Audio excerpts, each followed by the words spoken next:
on top of the morning to you. Well, we did something we haven't done before. We drank Irish whiskey the last time. We did, and it was pretty good. It's pretty good. So 'tis the season, as they say. I will confess, at least up until this point in time in my life, I've had a couple shots of Jameson here and there. Yeah. But generally speaking, I don't sip on Irish whiskey unless it's around St. Patrick's Day. Yeah, I never really think about it. I don't really think about it either. When I go out, when I go anywhere, I just never think about it. Yeah. So and I know I like bourbon, and I know I like rye. So I guess you've tuned in to another episode of on the Mojo Whiskey Bar of two bourbon guys who are drinking Irish whiskey. That's right. Yeah. 3 offerings today. 2 have had, 1 I have not. So I guess to introduce things, we've got the Bushmills Black Bush Irish whiskey, triple distilled. Supposedly it's from the world's oldest distillery. I've heard of Bushmills, don't know anything about it. No. That bottle, again, I think all these are 80 proofers. Yeah. I think there are some rules to Irish whiskey that we shared in the last video. If you didn't see it, check it out. But to summarize, I think to be Irish whiskey, it has to be made in Ireland. I think it has to be made from malted barley or barley. I think it needs to be aged for 3 years, and it has to be aged in some sort of container. I don't think they specify specific rules about the type of container. But anyway, I've heard of it. I don't know. It was about $30. Yeah. And then the second offering we have is, and I'm probably saying it wrong, so Tullamore Dew Irish whiskey, triple distilled. And then the third one is Redbreast 12, single pot still Irish whiskey, aged 12 years. So we're going to get some variation. I didn't look. Did you see an age statement on that one? Like I said, I think it has to be 3 years, but it could be more. And I'm not sure on this one. It does not say. So the things we're looking at, this not jumping out on me on this Tullamore Dew either. So we know they're at least 3 years, but we know this one's 12 years because it has that 12-year age stamp. Yeah. So anyway, so I'm going to guess, because I've had these two very different Irish whiskeys. I don't know what that one is. So I think these are going to be quite a bit different than what we had the last time we drank Irish whiskey. So let's dive into number 1. Any other thoughts on Irish whiskey before we start nosing and tasting? Their names are very interesting to me. I mean, just what makes their name? What where their names derive from? Who knows? I don't know. I mean, so I'd love to go to Ireland one day and visit some of these places. Yeah. I mean, what makes this a Black Bush? I mean, who knows? I don't know. And the thing I appreciate about, maybe one of these days we'll get into Scotch. Yeah. Maybe. I've dipped my finger or my tongue in a little bit. I'm sure there are Scotches out there that I enjoy. I'm just saying the ones that I've had haven't been those. But they can take your breath away. Yeah. But those of us here in America who like bourbon and rye whiskeys, honestly, it's because of the Scotch-Irish people that migrated to the United States. So bourbon history and rye history in the United States came from Irish whiskey and it came from Scotch whiskey. So, the same heritage, so to speak, just honestly different ingredients. Yeah. I guess as old moonshiners would say, you use the ingredients that you have. So these are ostensibly older, at least in heritage, spirits than what we're used to drinking here in the United States with bourbon and rye. But anyway, here's the Bushmills. So this Black Bush has a much different nose than the others that we've had. Yeah. Almost like a cherry-ish, or a black cherry. Yeah. I get ethanol on the nose, where I didn't get those on the other ones we had. Yeah, black cherry. It's like black cherry. It's like almost like what's a good black cherry flavor that comes to mind? Well, without the carbonation, almost like a black cherry soda. Yeah, for sure. But I do get a little ethanol on the nose.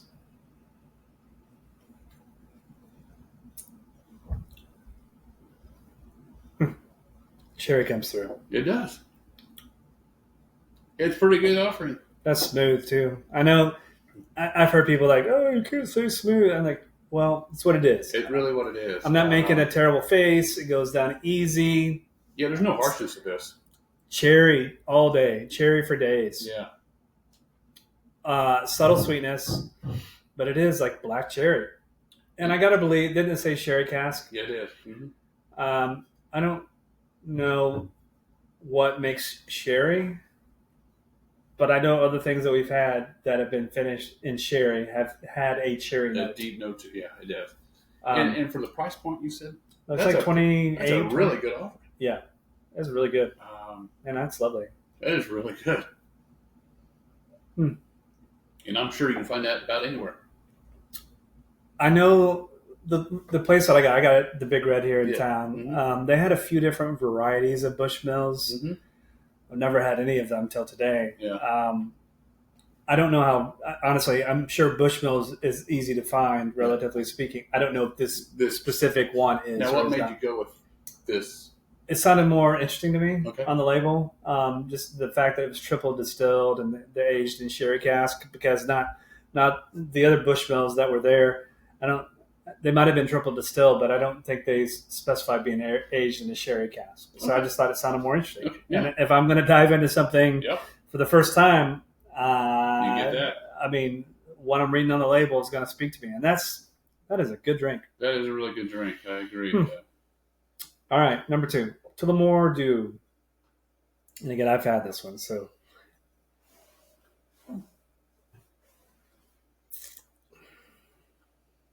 It's like a single note. Yes. It's kind of boring on the nose. Yeah, there's not a ton on the nose. It's not too dissimilar from the previous Irish whiskeys that we had. More of a floral than what this was. Yeah, that was like a Luden's. Correct, yeah. And I know Luden's is a cough drop, but it's kind of like that.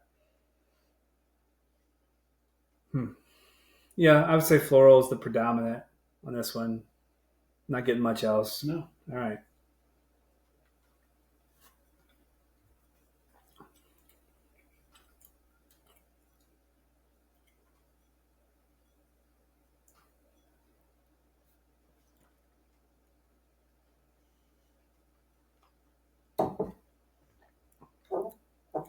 To me, I didn't get a lot of taste until it got towards the back of my palate, and then it kind of woke up.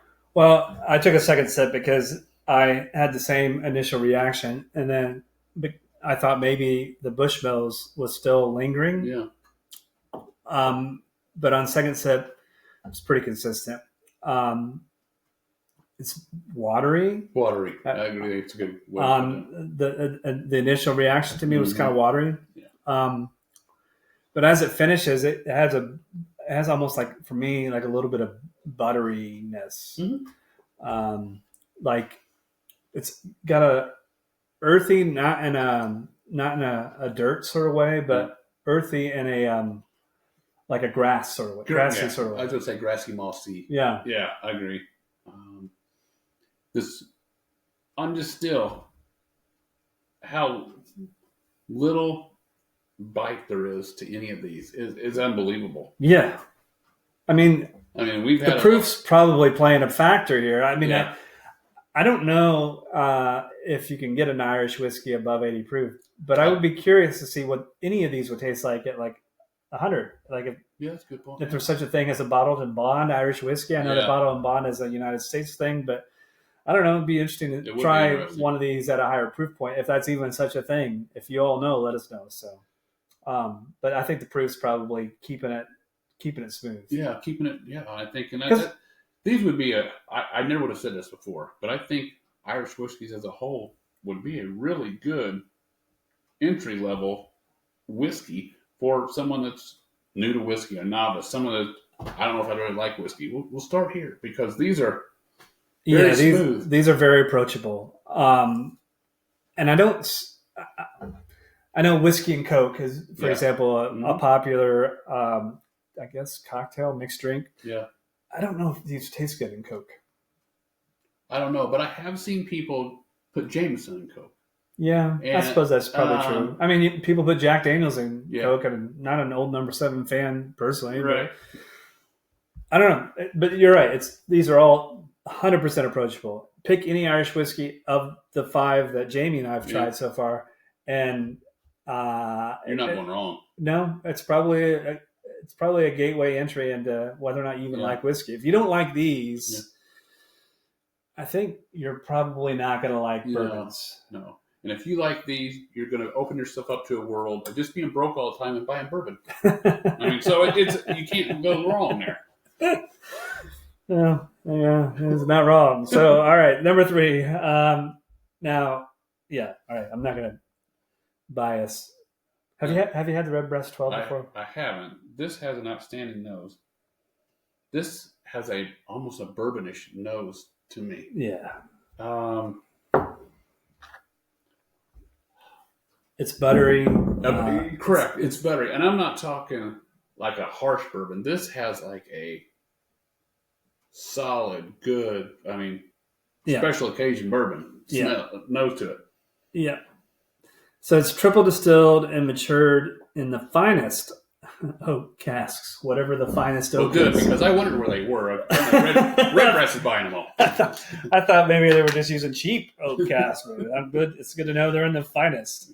But yeah, this, and I got to think the age is pulling out that oakiness that we're familiar with in a lot of bourbons. But it is the most bourbon-like of now the 6 Irish whiskeys that we've smelled so far. I mean, that nose is really great. If I didn't know better, I would think this was a bourbon. I would too. I mean, just on the nose. And I haven't. Yeah, great. I haven't tasted it, but on the nose, I'd swear this was. Yeah, and I would say just on the nose. I mean, it smells higher, like it's higher proof than 80 as well. Oh yeah. Yeah. All right.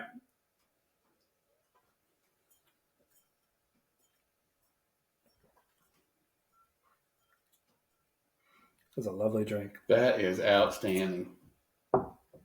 Now, this one's a little bit more expensive. It's I think if memory serves, I think it's around $60. Don't quote me on that exactly. Look it up for sure. But I remember when I bought it, I was like, okay, this is not budget. Like we did that whole series on the budget bourbon, so it's a little more expensive than budget, but it's kind of like that. I don't want to say the sweet spot, but in the bourbon world, when you get to the 50 to 60, there's some really amazing bourbons that you can get there. So it's comparable to a $50 or $60 bourbon, and I think the taste profile and the flavor holds up to that too. Yeah, that's good. Now, was this what Amanda liked? No, she likes this one because of the sherry. I don't know. I don't know that she's not she doesn't necessarily read in depth on the labels.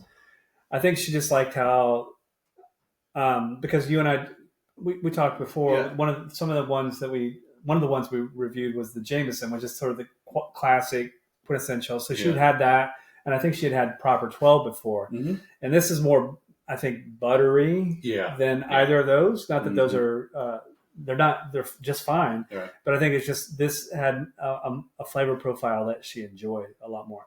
I don't know if she's had this. Yeah.